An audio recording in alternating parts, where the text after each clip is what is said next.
What a show we've got lined up for you today. That we were relentless. We didn't back off at any time, no matter what the score was. That's what we have to do from now, no matter who we play, for the rest of the season. Eze grew 3 inches taller. He started to have a little bit of swagger about him. He has to play with that drive, that purpose. He will be remembered as one of the key players in a title success. In 2026, no player in the Premier League has scored more in all competitions, so he's in great nick. If you win the Premier League or you win the Champions League, then the mentality thing ain't going to come, so the bottle job can't come in. I just think we needed to remind the supporters and everybody, maybe Manchester City too, what a special team this is. If they want to be judged of all-time great Arsenal players, you win, you go, I've won the Premier League. Go out there and grab history rather than worrying about throwing it away.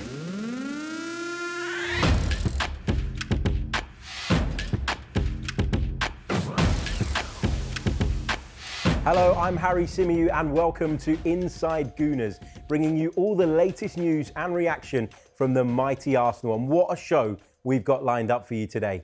Joining me are 2 former Arsenal players who used to dream of derbies like that one yesterday. Please welcome Adrian Clarke and Perry Groves. And I'm delighted to say this show is sponsored by BetMGM. Download the app or visit betmgm.co.uk. 18 plus, be gambleaware.org. Please gamble responsibly.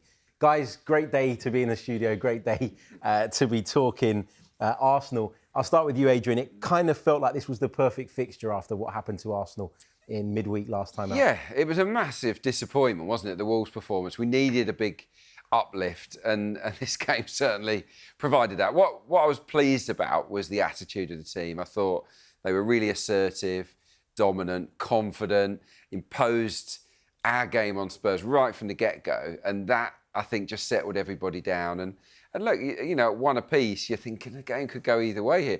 But really, it wasn't going to go either way. We were completely dominant. In that first half, Spurs had 1 touch in Arsenal's box. We had 28 in theirs. So even though it was level, it was complete one-way traffic. And then that dominance obviously bore fruit in the second half when we scored the 3 more goals. So, yeah, it was a brilliant derby win. Loved it. Perry, I always find you to be super positive when it comes to Arsenal, and I like it because I need it sometimes. How were you feeling going into the game? Because it did feel like it was a big test for Arsenal, not just in terms of what we were going to be up against on the pitch, but mentally probably more than anything else. Well, you know what? I took my stepdog for a run this morning, right? And it's amazing how much louder the birds are chirping and how much energy the squirrels have got as you go around. Just makes your whole life better, doesn't it, when you beat that mum up the road at their place.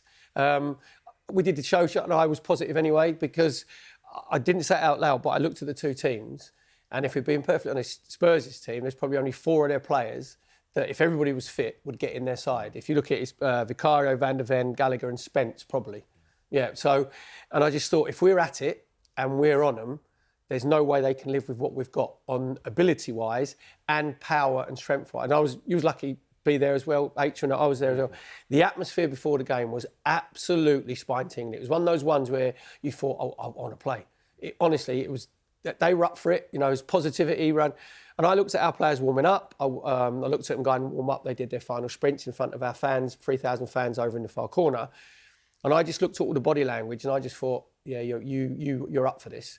And from the first minute and a half, where I think we had the kick-off, didn't we? And then we hit it long and we pressed them. We played a good 10, 15 yards further up the pitch than we did against Wolves. Like, obviously, the back 4 and the whole team. And when they didn't try and play out too much in the first half where they went long, but every time we won a 50-50 or, you know, a 60-40, whatever, we looked to play forward. And everything was positive. And I just think that Arteta said to the group of players, you've got to be on the front foot. You've got to be in their face. You've got to be closing down. Our closing down was excellent. But when you've got it, go and express yourself. And exactly what he did. And as his first goal, actually, I did his first touch of disservice. I've watched it over and over again. And first it looks like it's ricocheted off him. Yeah. I actually think that's what he means to do. So, yeah, I think as it's gone behind him, he thinks, right, I'll flick it up and it's yours. But if you looked from the cross from Saka and it come from a during timber throw-in at first, so it wasn't like a set play, we had 7 players in the box. That didn't happen against Wolves. You know what I mean? We weren't that proactive. And when I saw that, And then we scored, and then Declan Rice makes a mistake for the goal, and he goes, "It's my fault. I should be just hitting it up like the right touch line." And he went down to me. He went on to a different level, and we then didn't go. Normally we'd go, "Oh, there'd be a bit of nervousness and sit back." We didn't. We went from again. We actually went from for that little period of time.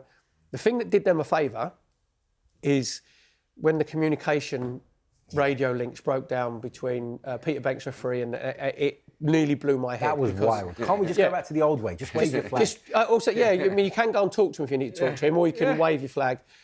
That did them a favour because we were, and it just settled everybody down for their point of view, and it settled out. We had to get our tempo back again. But I just thought if you look through the whole game, we were relentless. We didn't back off at any time, no matter what the score was.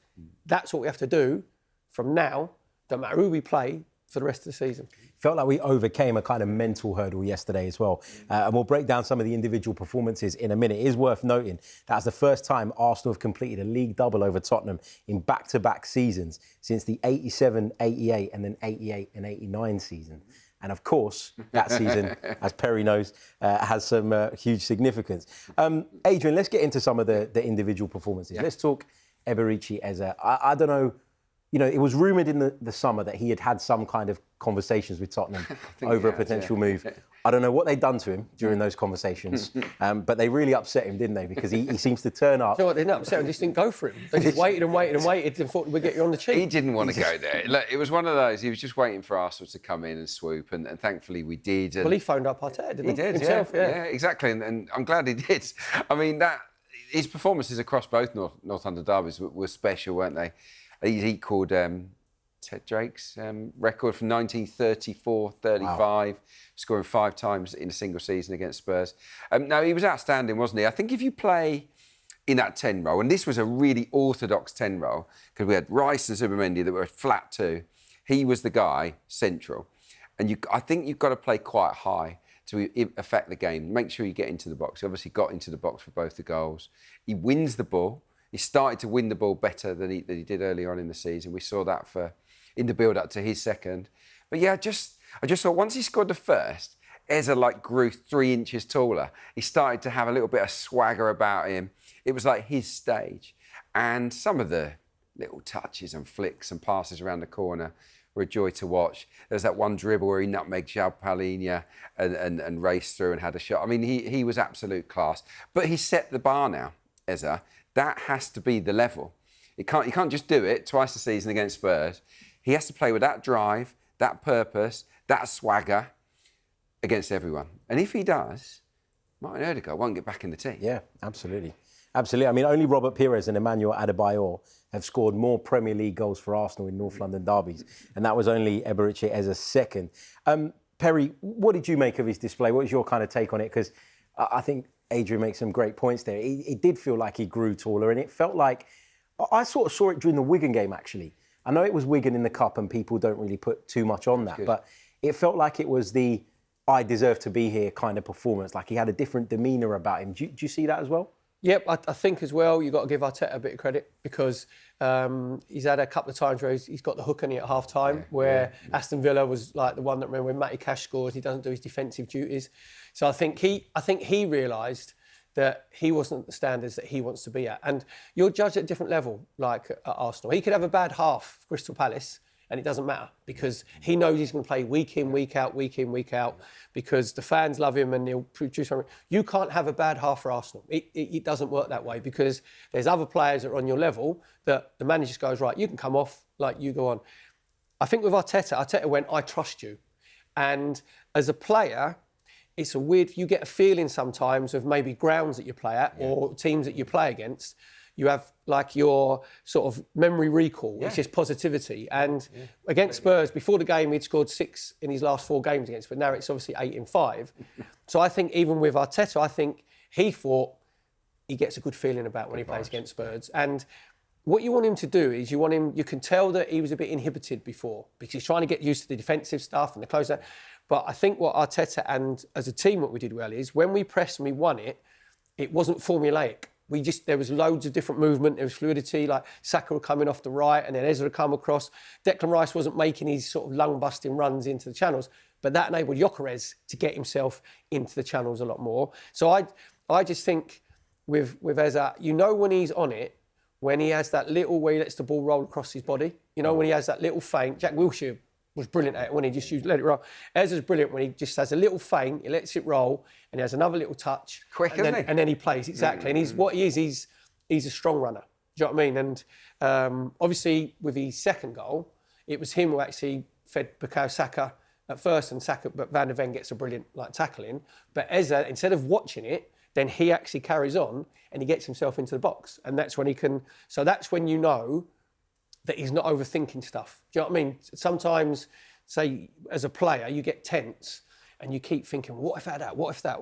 As a defender, you've got to think what ifs. But when you're a forward, sometimes you just got to free your brain up and go, right, I'm off. And I thought that he looked like he was flowing in his head, and then that transmitted itself to his body. And some of his little touches were brilliant. So he'll be in the Arsenal fans' hearts like for the rest of life. You get 5 goals in one season. Yeah. Oh, yeah. But you want to be remembered as, remember when Eze got 5 goals in one season against that mob and we won the title. Yes. Yeah. That's the and bit. I was obviously delighted with his performance yesterday, but I wouldn't be doing my job if I didn't play devil's advocate a little bit. So, Adrian... Oh, here we go, comes a downer. Here we go. What are we going to be down about? It's not a downer. It's not a downer. Harry. It's a question. It's a question. I tell you what, Harry, if you won the lottery, you'd probably think, I weren't a roll-up though, was it? I've only won 7 mil. It's just a question. It's the host's job. Look, we saw him score a hat-trick in the first North London derby of the season, and we thought at that stage this was lift-off point for Eze, right? But it wasn't, if we're being honest. And his performances weren't up to the standard that we all expected. Yeah. So what gives you confidence this time, Adrian, that this is him turning a corner and it's not just another good one-off performance? I feel more confident that he can pick up from it this time, but people will want to know that. Yeah, well, I don't know. He doesn't know. It's down to him. As I said, he's got to maintain that level of drive. He's got to play with that freedom. He's got to not overthink it.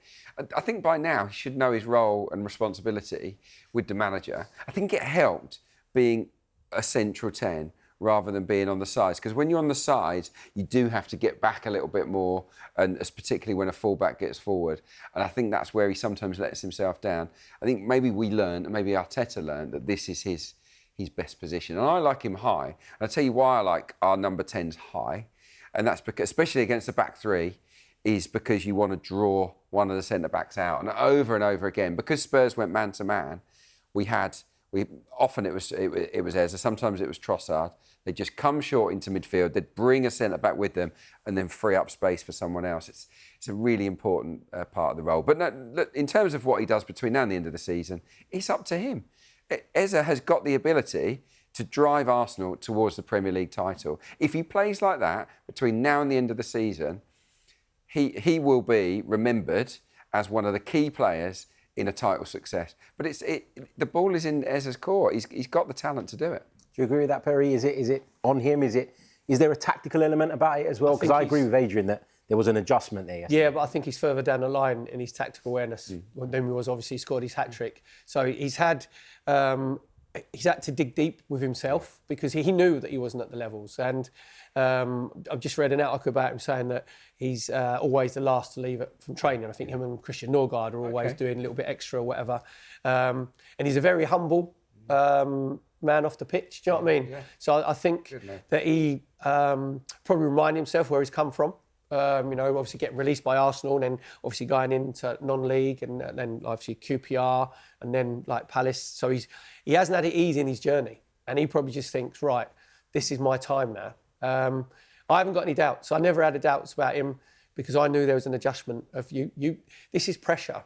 And Arteta said, didn't he, on Friday or Saturday, this is a pressure time. You're at Arsenal. If you can't handle the pressure, then basically go somewhere else. Yeah. That is it. But I think as well, as I said, playing him, but as well he knows if he doesn't reach that level, and then even though he wasn't playing very well, it was nothing to do with his lack of effort. It was, he was still trying to do his job off the ball. He knows full well if he doesn't stay worst ways out when you're playing for our first, you've got to be a 7. You've got to be a 7. Then every now and again you'll be an 8 and 9. If you're not at that level, 7, 7.5, 8, then Martin Odegaard comes in and there's no drop off. Yeah, the Spurs games were both pressure games. So because all eyes were on him because of the links in the summer, etc. Especially the first one, delivers with a hat trick, delivers this one. So I don't necessarily think it's about pressure. An element of it is pressure, but I think he can handle it. It's the quality of the opposition, isn't it? Like Spurs aren't a very good team. We want to now see him influence the Man City match in that way, the Chelsea match in that way. That's the next big challenge. But I think he's ready to do it. The thing is, the big games, I think it will suit him in the big games because Man City aren't going to sit deep and, defend and try and... Not like when he went like... Well, they did at Emirates. It was Pep Bassett, wasn't he, like 4-4-2. But that was Pep Guardiola going, we're not as good as you. Yeah. But he ain't going to do that, obviously, at the Etihad this time and Chelsea on Sunday. They will come and think they've got a chance. Yeah. So I think when that happens, like we found with us in Europe, when teams are a little bit more expansive, that does us a massive favour.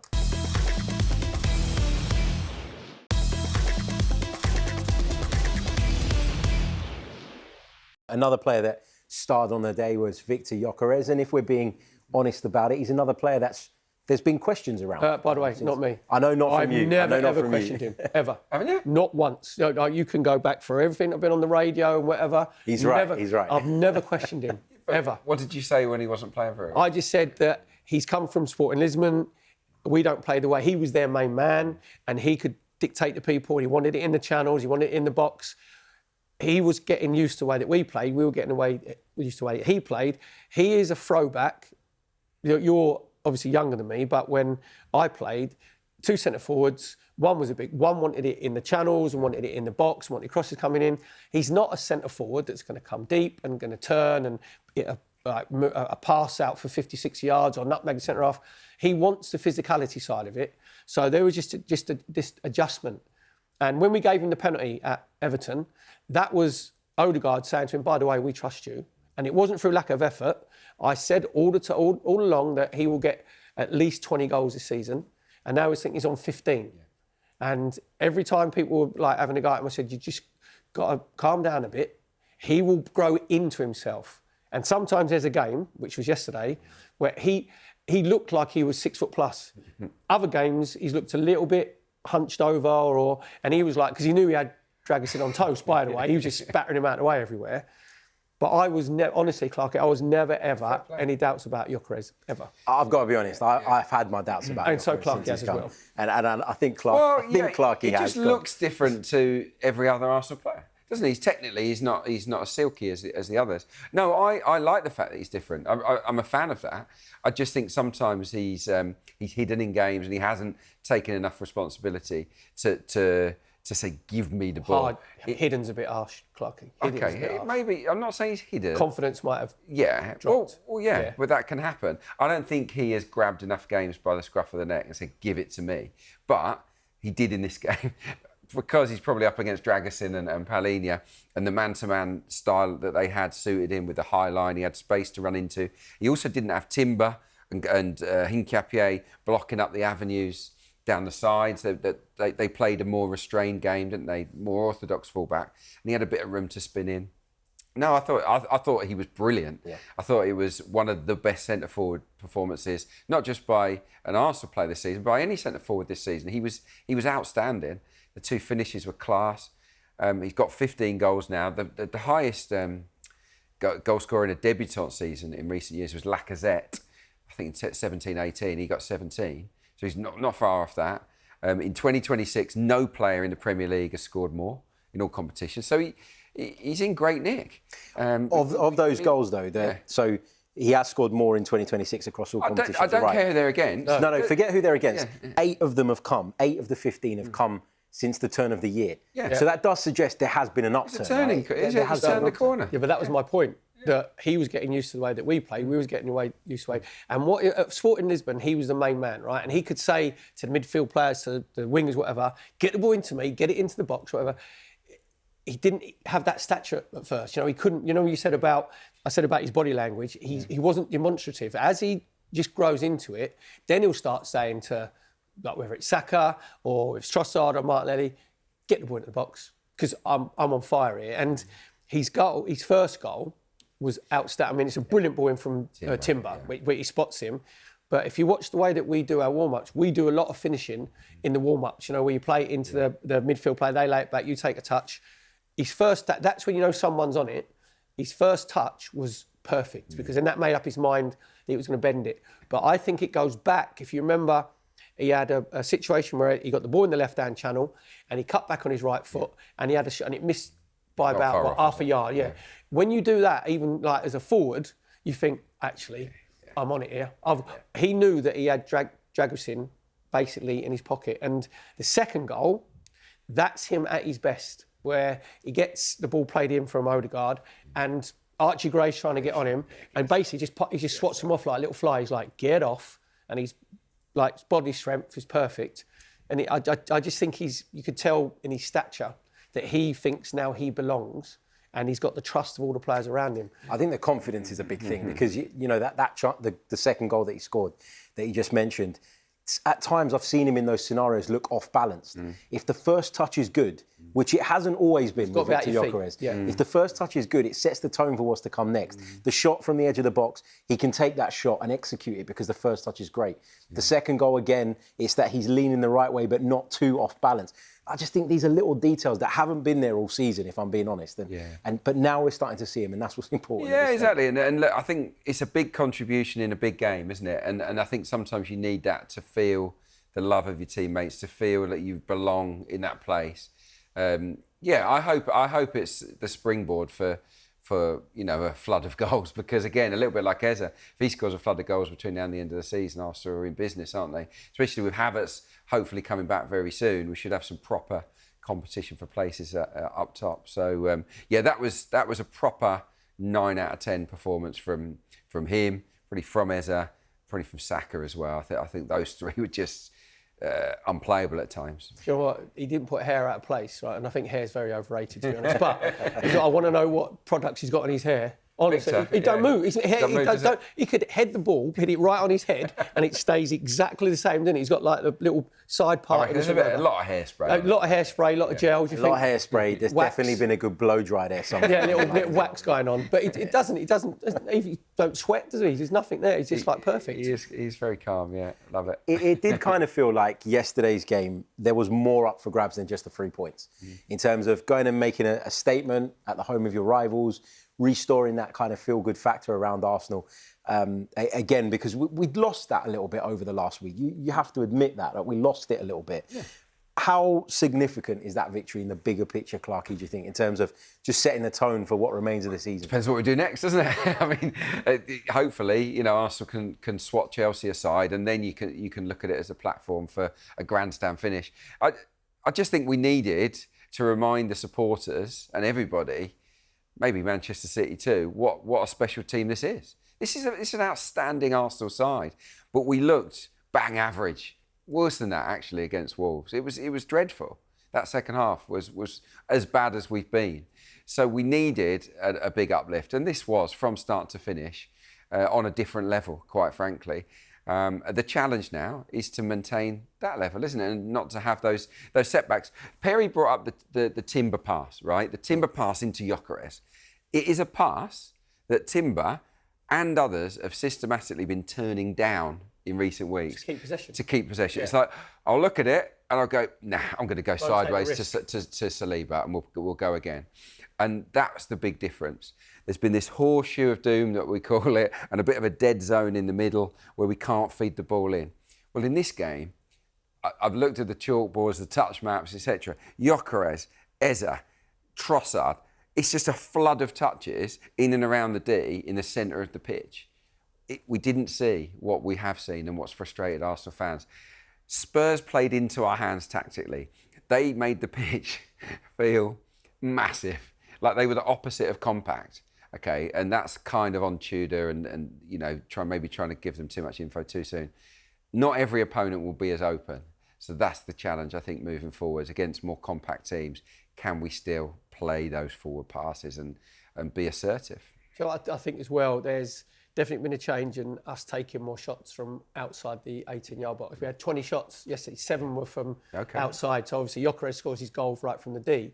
So I think, and especially at the Emirates, when teams sit deep, you can hear the fans, you know, when you get in those positions, whether it's Odegaard getting it or even Declan Rice, sometimes we take a pass too many. You know what I mean? Where we try and thread it through a needle, where you think, actually now, and what happens is if you start taking shots from long distance, and we've got brilliant technical ability, then teams have to come out. Then they think, right, I've got to go and try and close down. Then you can like end up playing around them. So the Wolves game, what Clarke said there, at any elite sport, you're going to have times where it doesn't go for you or you make mistakes. But what the elite sports people do is they learn from that mistake and they make sure that that doesn't happen again.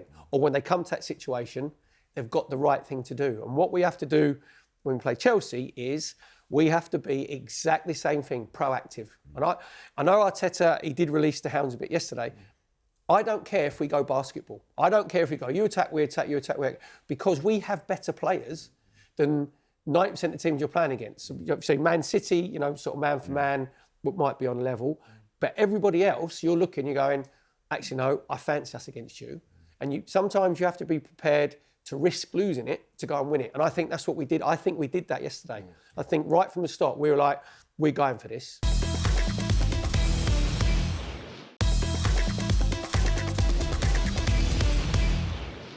So Arsenal have extended the gap at the top to 5 points, but of course Manchester City do have that game in hand. I mean, Clarke, I keep hearing people say it's all in City's hands. Yeah, but it's all in our hands as well. And it's frustrating me a little bit, actually. I feel like people are waiting for us to fall apart, but we bounced back over the weekend. How do you see the kind of bigger picture as far as the title race is concerned? The bigger picture, I still think Arsenal are the best team in the division. It's as simple as that. The narrative has been that Arsenal have been bottling this and that we've fallen apart. Yet in 2026 we have identical records to Manchester City. So like if this is City flying and us falling off the wagon, then you know that it's just not true. I think that hopefully we've had our little blip and a wobble, and that we can kick on now. Look, a lot of it will boil down to the game at the Etihad, but I sense, and I think Perry touched on something there, I sense that City won't park the bus at the Etihad against us. I can't imagine that scenario. So they'll come at us. And I can see a scenario where we will play through them, we'll create some really good chances. So yeah, I do think Arsenal can win at the Etihad and ultimately strike that telling blow. But in the meantime, we've just got to keep that gap, haven't we? How important is the League Cup final, Perry? Because we're going face-to-face with Manchester City in that.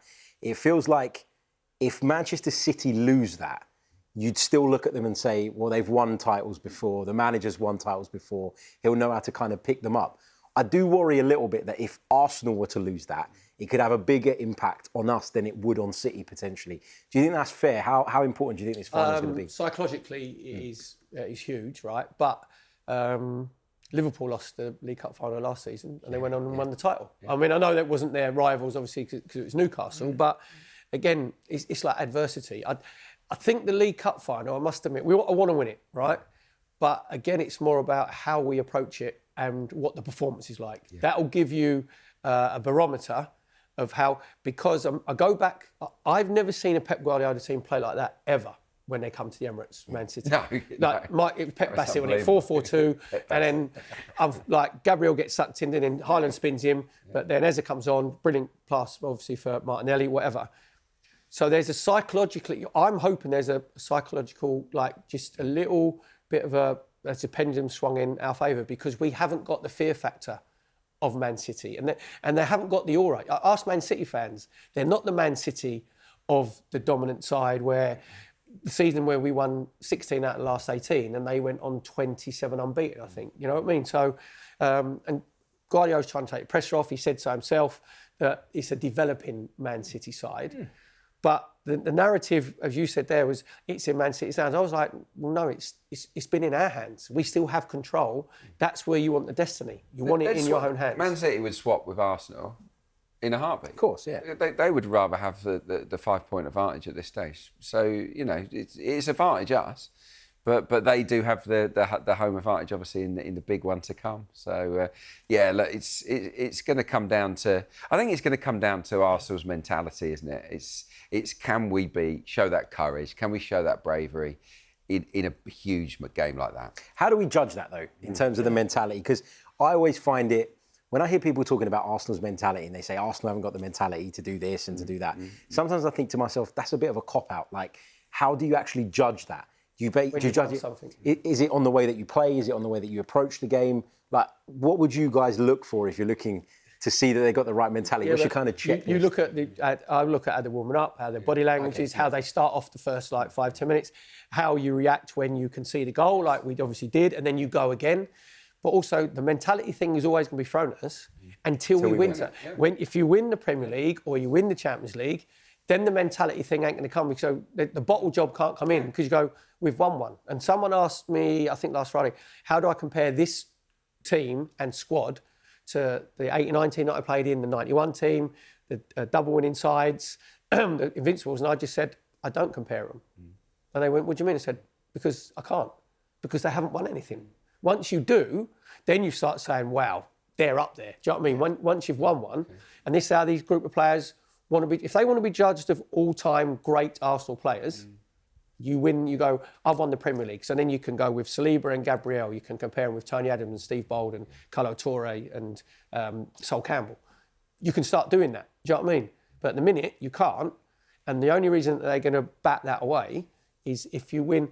If we won the League Cup and FA Cup, but didn't win the Premier League and Champions League, the accusation will still be, well, you haven't won the big one. Definitely. So the only way they can do it, and they know as a group of players, Arteta knows it, his coach staff knows it, win the big one, then that conversation goes. But I think the fear of the neutral fan is, if you win one of the big ones, then the squad and this team is set up to go 3 of the next 4 or 4 of the next 5. But the first one is the hardest. It's always the hardest. Yeah, for me, Perry, I agree with everything Perry said. For me, what I want to see as a supporter, and also someone that's watched Arsenal for many, many years now, lots of different teams, I want to see us play in a way that we can grab. I want us to go out there and grab history, to go out there and grab the chance to become Arsenal legends, rather than worrying about throwing it away. They haven't won anything to throw away yet. Go out there and get it, and be bold, and be courageous, and just try to be as fearless as you can. Because I think if they play with a weight on their backs, it will impact the team, and it will hurt our chances. It will damage our chances of achieving what we want to do. So it's easy for me to say that, but I do believe that is the best approach between now and the end of the season. You know, I think it's our home games. It's the home games. There's going to be more pressure at home. Yeah. That's obviously where the fans have a part to play, you know, with that positive I said before. Yeah. Because I think away teams have to try and come out and, you know, give you problems, and that suits us. But every little blip we've had, get beat by Man United, then we go on an unbeaten run, then we go and beat Leeds away, 4-0. Obviously, poor second half against Wolves. Then everybody's... And I don't know, I just looked at the players, and what you have to do is, and I don't believe... that we had a boxer called Lee Selby. I did a show with him on talkSPORT, and they said he was like, "What do you feel? How do you feel for fights?" And I won't swear, but he went, "I used to be my pants." Right. He said he used to be nutty. Get it? And I said, "I'm glad you said that, because I don't believe any sports person who says they don't get nervous before they're going to, because you're in your head, you question different scenarios and can you handle what you do. But all you have to do is you turn that negativity, that sort of nervousness into excitement." And I think our players looked excited at Tottenham Hotspur. You was there, weren't you? The atmosphere was unreal. I think that they actually, adrenaline, they went, God, this is where I want to be. Yeah. Now they've got to do that in every single game and go, I want to be pressurised. I want to be pressurised at Arsenal. I want to be pressurised for the big competitions. I don't want to be languishing in 7th or 8th before Arteta got here, or trying to get into Champions League. This is what I'm about. And they, as I said, if they can, they're going to be here for 4 or 5 years. But if they don't, 3 or 4 of them players won't be there next year. Yeah. That's the brutal nature of where we are. Yep. No, I love that. That's how you break it down, I think, in terms of what showing the right mentality entails. Because I think it's one of those things that people just throw at Arsenal. You know, you make a mistake, it must be your mentality. No, it might be a technical mistake. It might be something completely different, you know? So I like that we've kind of broken that down. And we've clearly, Clarke, got a manager that understands all of that stuff, like little subtle changes, like going and doing the huddle in front of the away supporters, taking the canopy away from the tunnel at Emirates Stadium to feel that roar as you come out. He's clearly someone that places a lot of value in those little psychological things, isn't he? Yeah, everything that Arsenal do has got Mikel Arteta's fingerprints on it. All like everywhere. Yeah, literally everything. Dressing rooms, change the dressing rooms, change the order they get changed in. Yeah, honestly, he is a bit of a control freak in that way. It's all by his design. Even I think in the cup game when they put Chelsea fans in the upper tier rather than all around the bottom tier, it wouldn't surprise me if that was him that asked if we could do that. I just think he's always thinking about where we can gain little advantages. What I would say about Arteta is that he is learning, and I think he's a significantly better manager now than he was 2 or 3 years ago. His substitutions, obviously not everything's going to work every game. In general, I think he gets it right more often than not. But it's more his messaging in press conferences, before games and after games. I think he's really matured. I don't think he's really missed a beat this season. He's projected the right messages throughout the campaign, and I think that is really important as well. So I feel like this team is good enough and ready to win major titles, but I also think him as a manager is now ready to become part of that elite group. And to do that, he knows what he's got to do. Do you know what, as well? I'd liked, he had an interview where, obviously, it was after the Wolves game, and he just said, basically, I trust these players. I treat them like my family, like they're my sons. Because what he's saying is, even a season ago, 2 seasons ago, that wasn't his whole choice of the group of players. This group of players, everyone that's in that squad, Arteta's gone, yep, I want that player. Every single one. So what he's basically, and his coaching staff is, we trust you. Don't doubt yourself. And I saw that in Declan Rice yesterday when he gives a mistake, does a mistake, he went on to a different level. Like some players might take it easy, or as Clarke said, they might just make the wrong outcome. He didn't. He just went, no, I've got to like grow into this. And he didn't miss a heartbeat. And you just look at players and you think other players get inspiration from that as well. You think, oh, Declan just made a mistake and he's gone like different level. So there's a big trust issue that they all trust each other. And I think the players are growing as well. I think Declan's growing. I think yesterday, when he makes that mistake, I think that was us getting to a point with Declan Rice where for example, he's the one doing the interviews recently, talking about mentality and all of that stuff. Then he makes a mistake. And I think in a weird way, it kind of said to Declan Rice, go back to basics. Go back to being Declan Rice. You don't have to try and influence the game in every single phase. Just go back to doing the things that you do brilliantly, and you're a massive asset to us. And after that, I think one of the reasons that he improved so much in the game was because he simplified things. Sometimes you need to hit that brick wall, don't you, to then revert back to what's right. All these, you just watched the Winter Olympics, all these gold medalists, they've all had setbacks at one point or another. It's how you respond. Yeah, exactly. That's how you get to the top, in anything, actually, not just in football. So, yeah, it's if they can all bounce back from these disappointments to get the big prize this season, honestly, watch Arsenal go.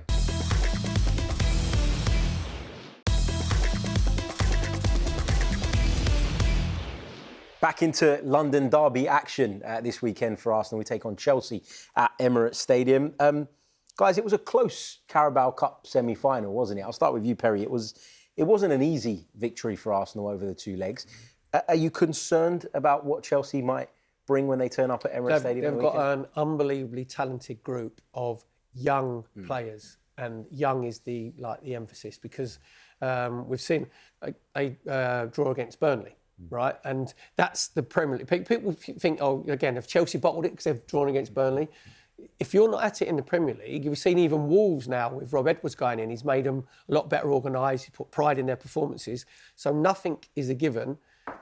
If we're at our levels and we're at our physical best as well, I don't think that Chelsea can live with us. Because we saw, obviously, Liam Rossini got a little bit of stick with his tactics when he came and he played fight and he sat back.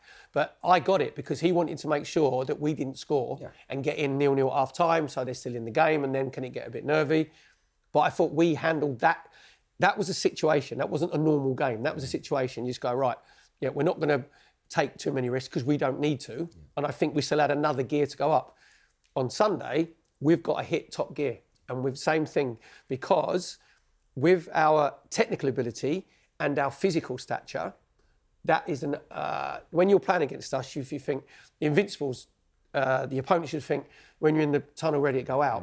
Not only are they brilliantly gifted technically, I think it was only 2 players in that Invincibles team that was under 6 foot. Right, yeah. And you think, right, if we can't beat you technically, we're going to try and give you a kick in. And you look at our team, you think, actually, no, we're quite physical. We're tough. It's not happening. So, not in Chelsea can. Don't get me wrong. In an individual game, Chelsea can, because they have talented players, but because they don't have any experience, they have situations in games what they can't manage. And what you have to do is you have to be on it to take advantage of those situations. So I must admit, I'm not really looking at the opposition anymore. I'm just looking at us. Yeah, honestly, because tactically, they could set up differently.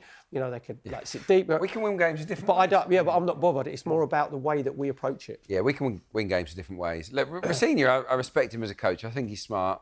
I think he'll come up with another idea in this game, and it might cause us problems. He'll leave 5 up from corners, won't he? Yeah, they will probably do that. And if they do, great, because I thought that with an empty box, we might even have more chance to score.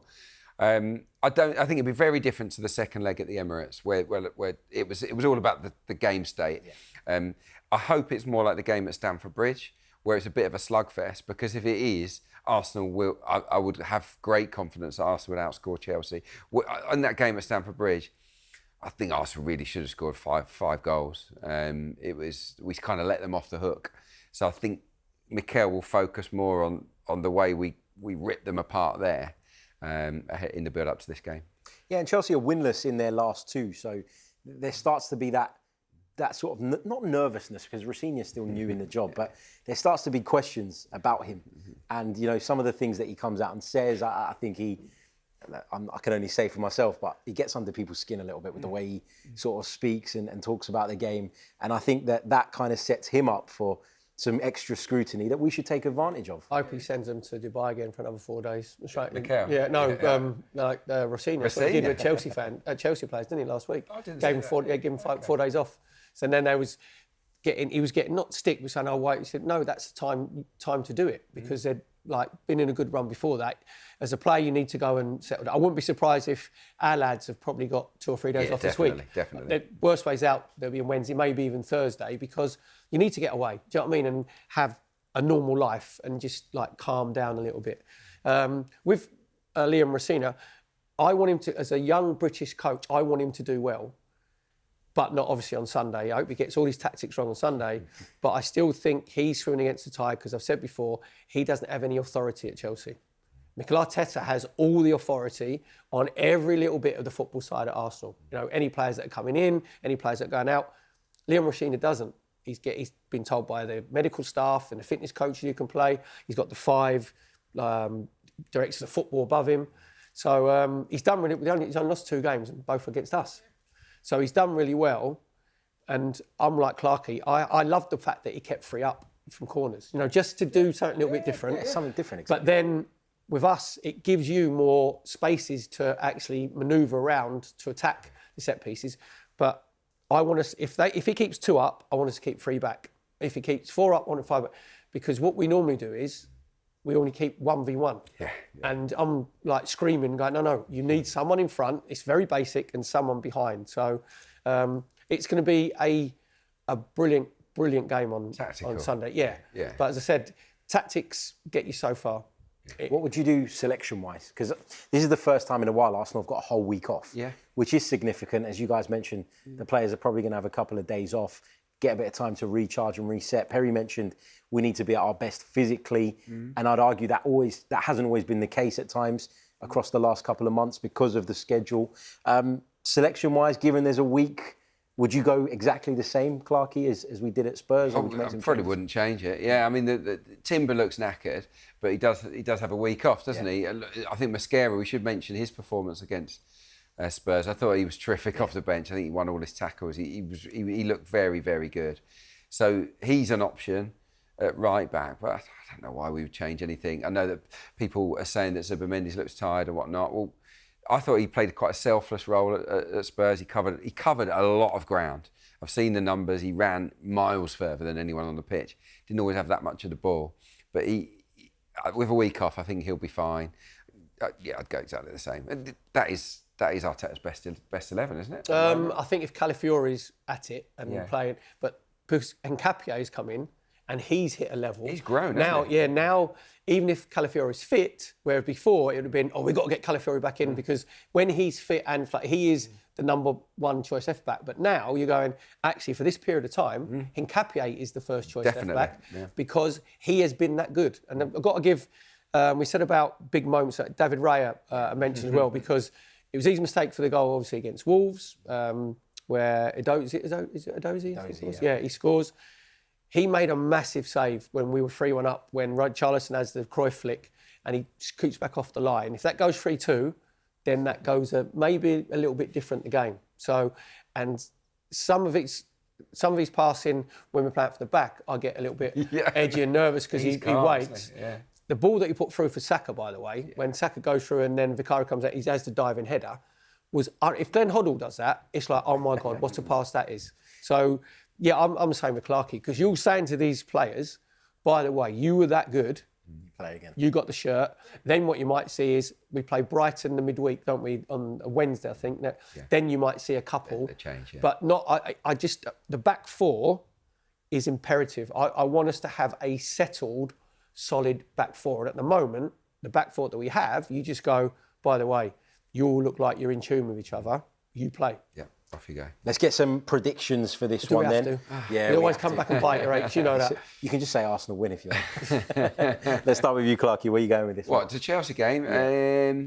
Yeah, a bit more interesting than before. I think 2-0. I think Arsenal win the game with a little bit to spare. Could be close. Could be 1-0, Chelsea push in, and then we go and finish them off later on. Terry?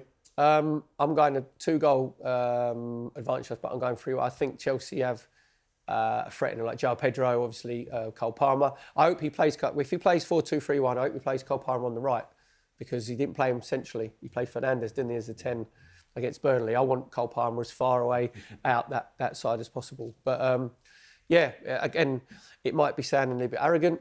And as good a side that Chelsea are, and they have unbelievable talent in their side. It isn't. None of these games are about the opposition. It's about us. The whole thing is about us. And I loved Arteta as well when he said about the players sometimes need a cuddle and they need, like reassuring how good you are. He actually said as well, which I thought was brilliant, that the coaching staff and him sometimes need the positivity. And what he was saying was, at the training ground, or the admin staff, everybody's there, everybody's got to be positive. We know Stuart McFarlane, a photographer who's like Arsenal through and through. He's positivity. He was saying that helps everybody. And the good thing about it is it's now gone back to win the dog, not draw the dog. So anybody out there, it is now win the dog, all right? Listen, I'll take a 1-0 off of someone's backside in the 90th minute. It doesn't matter as long as Arsenal take all 3 points. Now it's time for our Bet Builder with BetMGM. Remember, you can download the app or head to betmgm.co.uk. Guys, we've all made a selection each as part of our Bet Builder. Perry, let's start with you. What you got for us? I said 3-1 Arsenal, so I'm going to go over 3.5 goals because I think it could be a basketball match. It could turn out like that. Clarke, what have you got for us? Just keep it simple. I just want Arsenal on the nose. They don't really care what happens. It's all about just Arsenal 3 points, and I think we'll get them. Route 1. Yeah. I'm going to go with over 2.5 Arsenal goalkeeper saves, because I agree with Perry that it could be a bit of a basketball game. I think we're going to need David Raya or whoever plays in goal to produce. And I think if we are going chasing after the game, we are going to leave ourselves exposed to some efforts at our goal. But guys, it's a massive week for Arsenal. Lots of time off the pitch now to kind of refresh and re-energise. What do you think the mood will be like leading into this game now in the camp? When you're in the fishbowl, especially during the season, quite rightly, it's not a normal life. Everything is about, isn't it, rest, recover, get your right nutrition in. Now they can just go, do you know what, I might have a dirty burger. I mean, it's not going to do any harm, is it? No, exactly. Why not? They've earned it. Yeah, I agree. For me, it's just enjoy this rest, just chill through the week, but then make sure, come Sunday afternoon, explode. It has to be intense football. If this Arsenal team plays intense football, they're too good for everybody else. It's when we slow it down and we get cagey, that's where we give teams a chance. If we play with intensity, we'll blow Chelsea away. You know as well, winning the game, right? Their minds are free. If we don't win the game against Spurs, that stays in your head. For that, that week, that stays in your head. And you might not got as many days off because you have to come in and work stuff. So they'll have a free 2 or 3 days. You know what I mean? Like mentally, that can actually recharge and refresh you. So that game was huge anyway. But just for them to have that little bit of time off, they won't be overthinking anything, which is exactly where you want to be. That's all we've got time for on today's Inside Gooners. Thanks for your company and thanks to Adrian, Clarke and Perry Groves. This show is sponsored by BetMGM. Download the app or visit betmgm.co.uk. 18+, gambleaware.org. Please gamble responsibly.